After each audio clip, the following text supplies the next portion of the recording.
All right. Hi, everyone. Okay, now that I have technology that hopefully works, we'll start. So I'm Diane Hosfelt, and I am a research engineer at Mozilla, and I work on the Servo project. And today I am here to talk about how open source development can benefit security critical code. I'm a reformed government employee. I remember one day at my old job, I looked around the room. I had no idea what anyone else was doing. And no one in that room knew what I was working on. That was normal, and in this job, that was necessary. Now, I'm at Mozilla, and clearly I've experienced the exact opposite. I'm convinced that when it comes to widely used security-critical code, such as the things that underpin all of your internet browsing and usage, there are benefits to having an open-source workflow. As a Mozillian, I believe that an open internet is a better internet. So browsers are the main gateway to the web. I know that there's a lot of people who now connect via apps or via embedded browsers inside apps, but it all can come down to the fact that we use browsers to connect to the internet as a rule of thumb. Maybe you do some fancy command line only stuff, but that is far too complicated for me. This makes the browser both critical, it's essential, and it's security critical. We need to protect users while still being flexible. And on the Servo project, what we're doing is we are investigating new technologies that require architectural changes, even pre-standard, such as how can we embed high-performance video frames from a camera into JavaScript? And how can we create new security models for overlapping 3D content into the real world? And because, of course, we're Mozilla, we're doing everything in the open, and that's part of our core values. So I'll start with some background on what this Servo thing is that I keep talking about, because I'd actually never heard of it until I joined the team, which a lot of people found shocking. But to explain what Servo is, you have to know what a browser rendering engine is. And it's exactly what it sounds like. It's what makes the browser run. Behind the scenes, something has to take the source code, parse it, and display it in a very simplified explanation. So what this image shows, this great image shows, so this shows the components of Firefox Quantum, which is part of what shipped late last year. That Quantum CSS part, that's what shipped in Firefox 57. And this is the result of experiments from Servo. Let's think about what happens when you visit a web page in your browser. The browser sends the page request, and it receives something. Whatever it gets, it has to attempt to make sense of, which is called the robustness principle, or Postal's law. And it has some very negative consequences at times. Basically, what this requires is that a browser has to try and do something with this random code that someone else wrote, but it's running on your machine.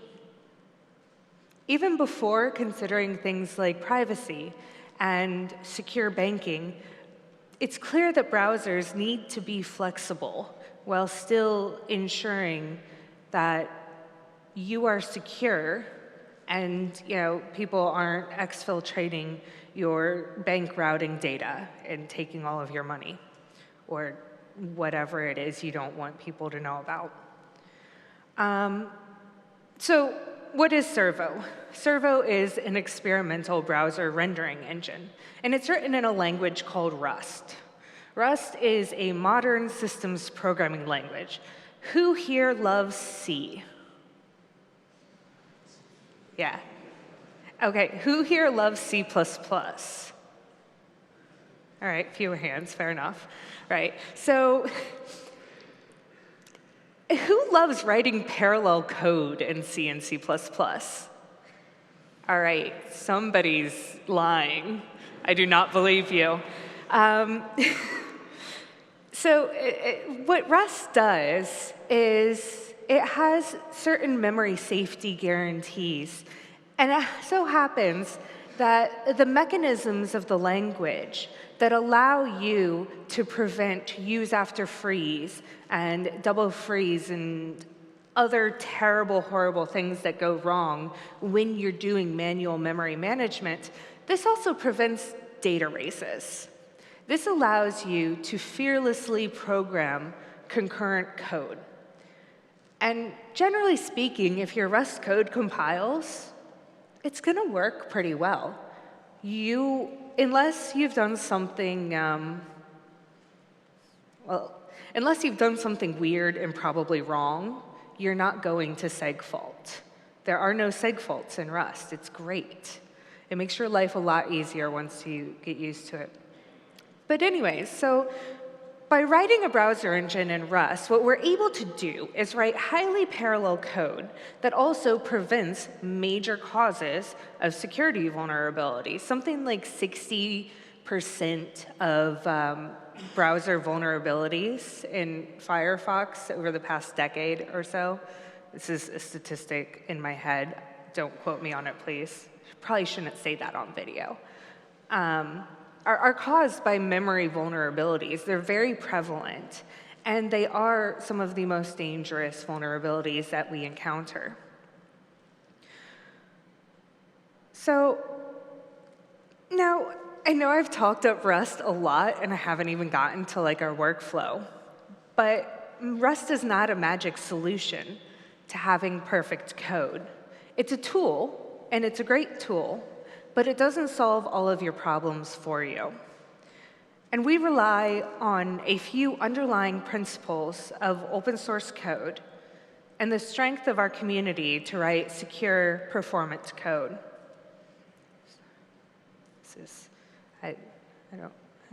Sorry. Let me get this zoomed better so that you can actually see the entire slide. Here we go. So I'm going to talk a little bit now about a very basic open source workflow. And this is how we run things in Servo, right? Everything starts with an issue. There are a few benefits to having open issues. Obvious one is that if you have a list of issues and ideas and projects for contributors to work on, they can take one and they can get started right away. They don't have to know who to talk to figure out what they can do. They can look, find something that matches their interests, and they can get going. They can get hacking on it, right? The flip side of this is we also can have anyone submit issues to us. In 2016, in June, we released Servo nightly builds. And the moment we released this, all of a sudden we had a flood of new issues. I have no idea how many came in, but it was just a massive influx of people saying, hey, this doesn't work quite right. This doesn't work quite right. And we were able to fix a ton of issues that we hadn't run into yet, because we're a dozen people at Mozilla and then the rest of the community. We don't encounter every single problem that our potential users will. We also gained 27 new contributors during that period of time directly after this. This allowed us to drastically improve our user experience in a very short period of time. It's also important that you ensure that your bugs are labeled appropriately. This just smooths the process. In particular, we have a set of bugs that are labeled Eeasy. And these are bugs that would be great for first-time contributors. They're well-scoped, someone's willing to mentor them, and it helps introduce new contributors to our workflow. However, these bugs are incredibly popular, and we are not able to keep them around. I swear, some of them disappear in a matter of hours. It's insane. So we have coined the term Eeasy piranhas.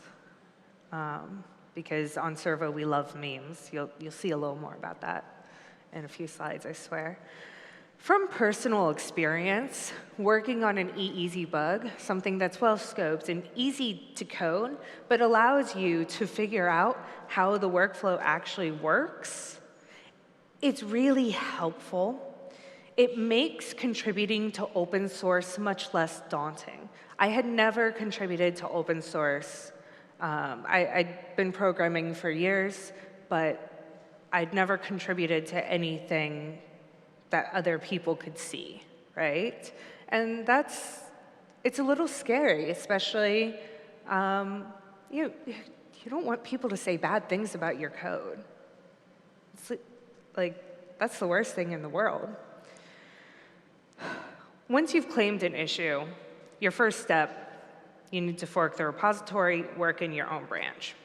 And if I'm honest, I used to have really terrible Git habits.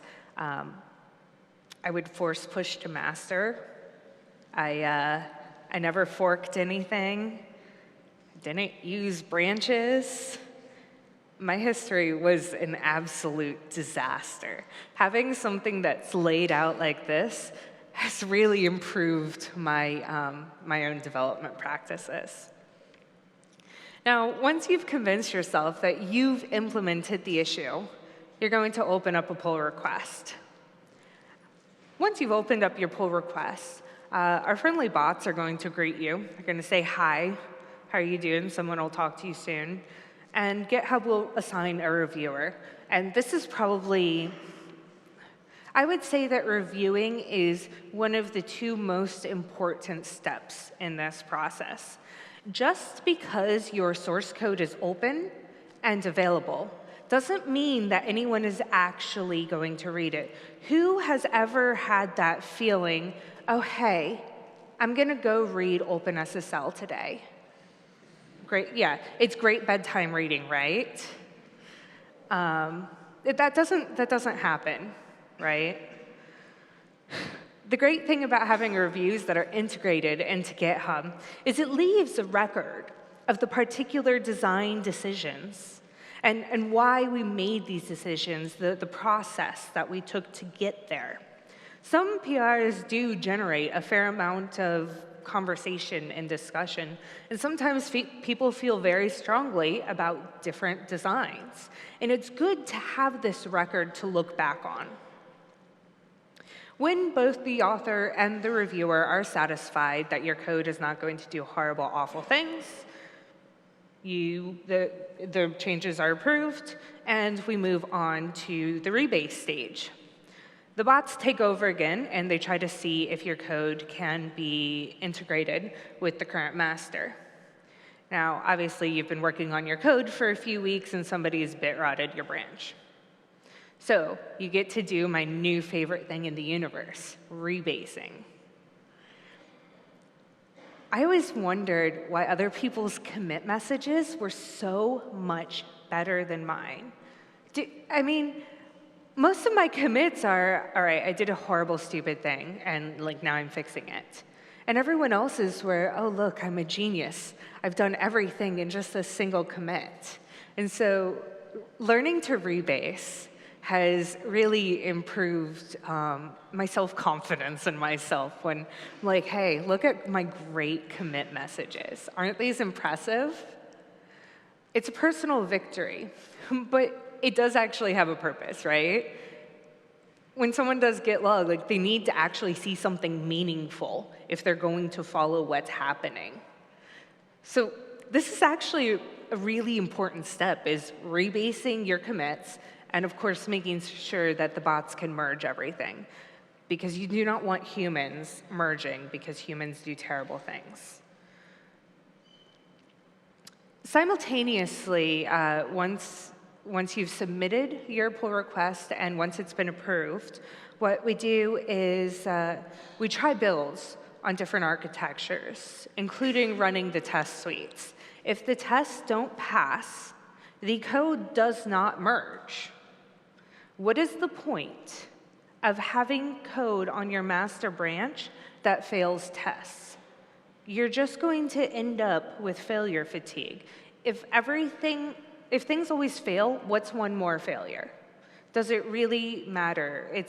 A tree has already fallen in the forest. Do you know if a second tree has fallen or 100? Finally, the code's been reviewed. It's been approved by a human. It's been approved by the bots.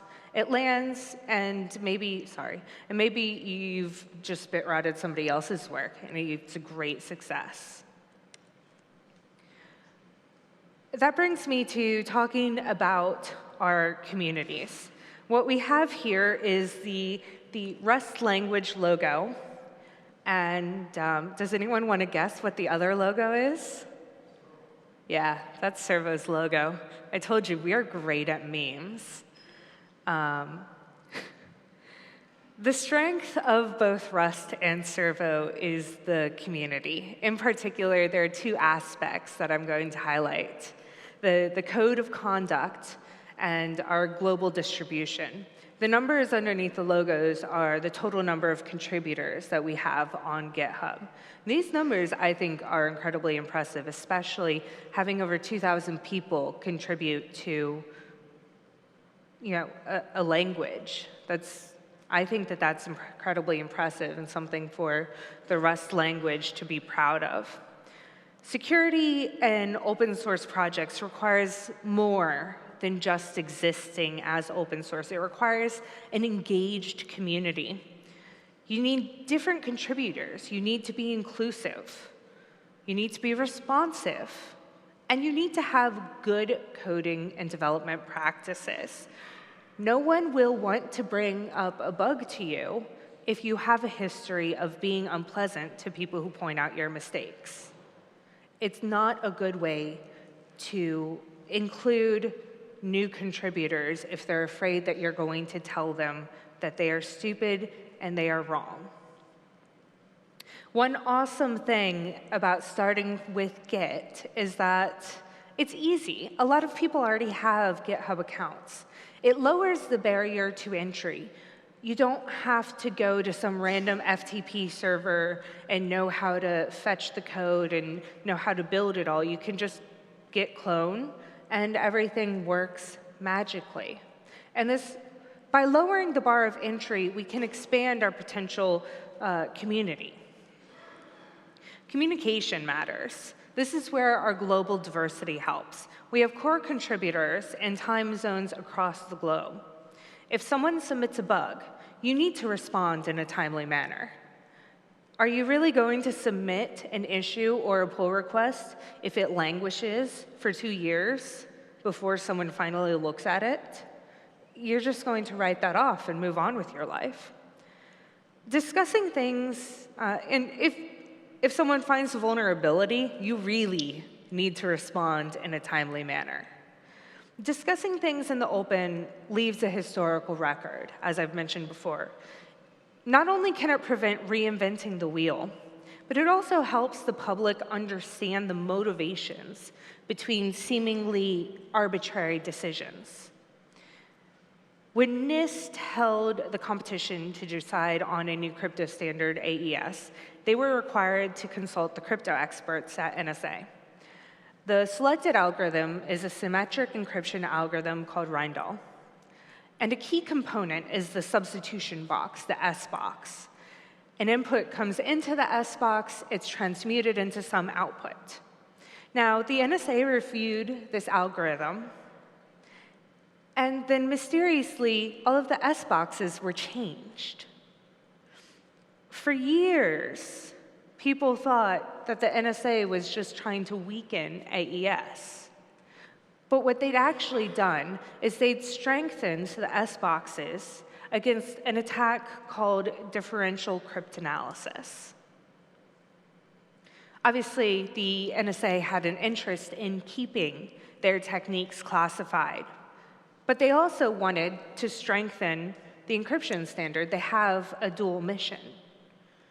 The downside, of course, is that for years, people were like, well, I'm not using AES, it's been backdoored by the NSA, when really, they just made it better. This is a great quote about the Rust community.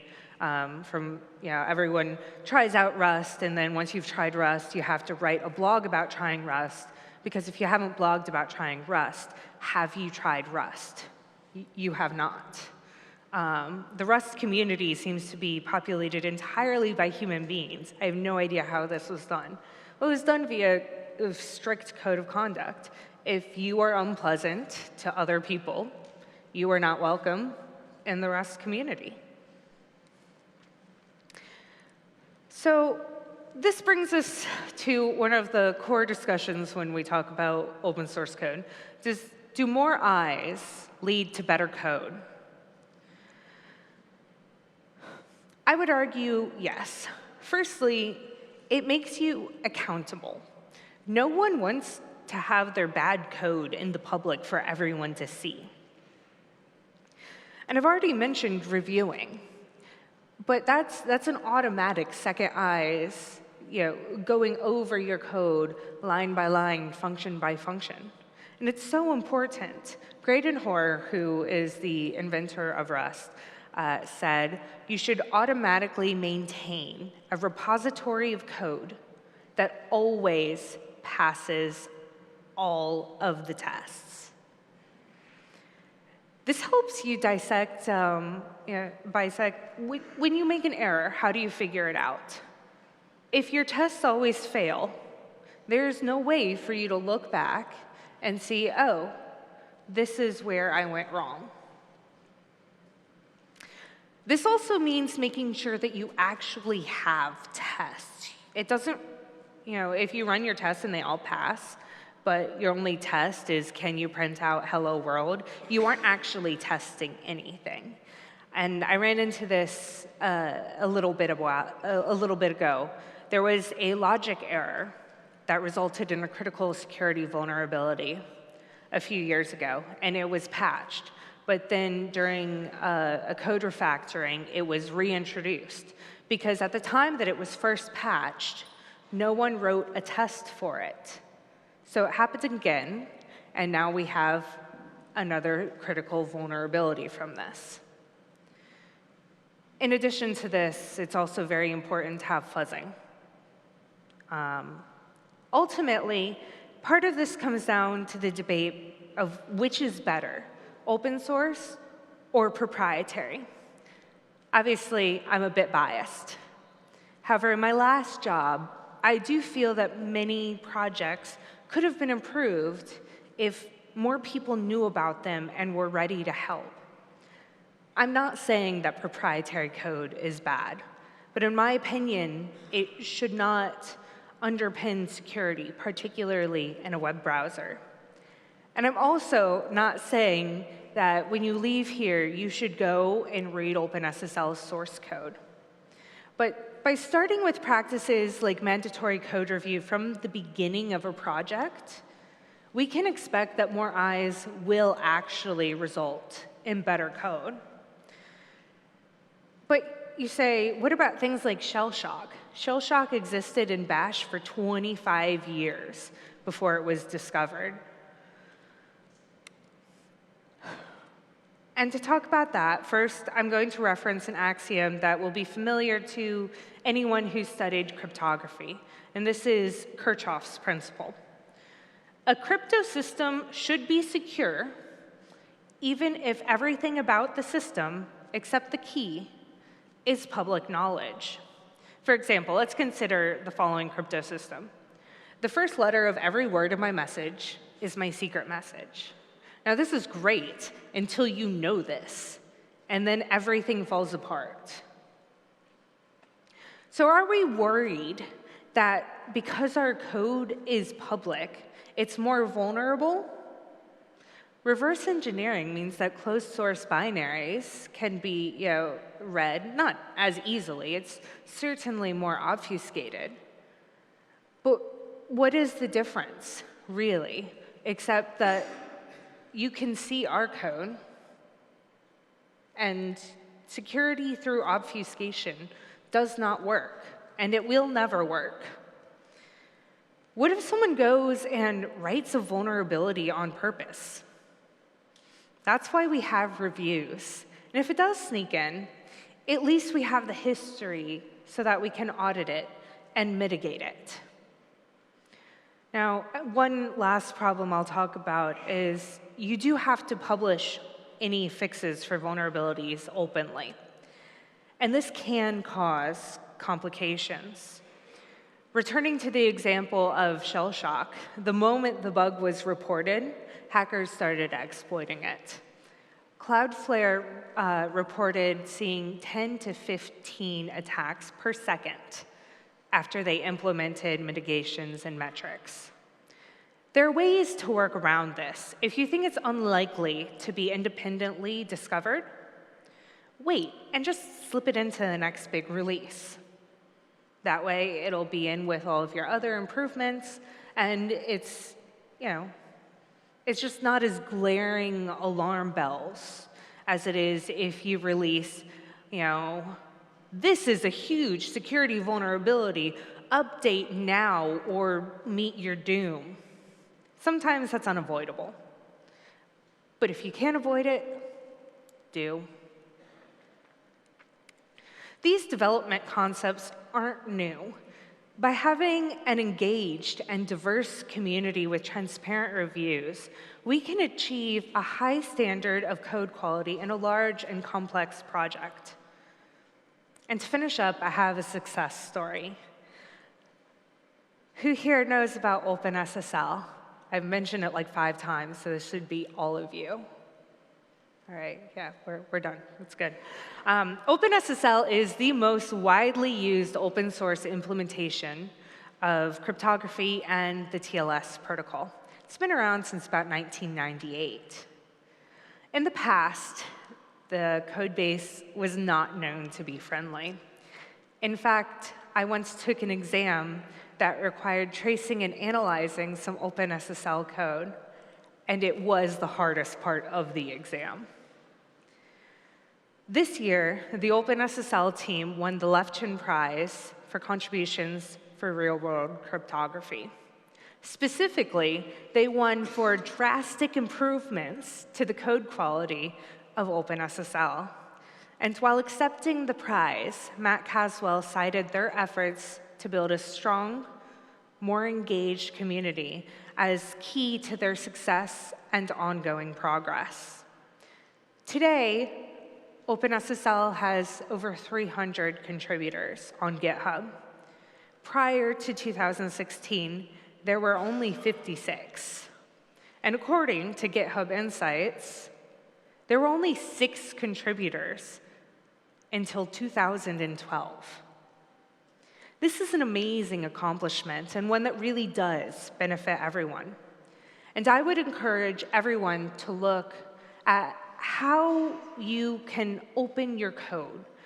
Maybe your community is your company or your team, or some superset of your team instead of the world.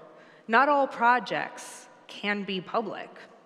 However, by forming an open source community and having certain community standards, like always having your tests pass, you can improve your product. While I focused on the benefits to security-critical code, these practices can benefit all code and all projects. Thank you.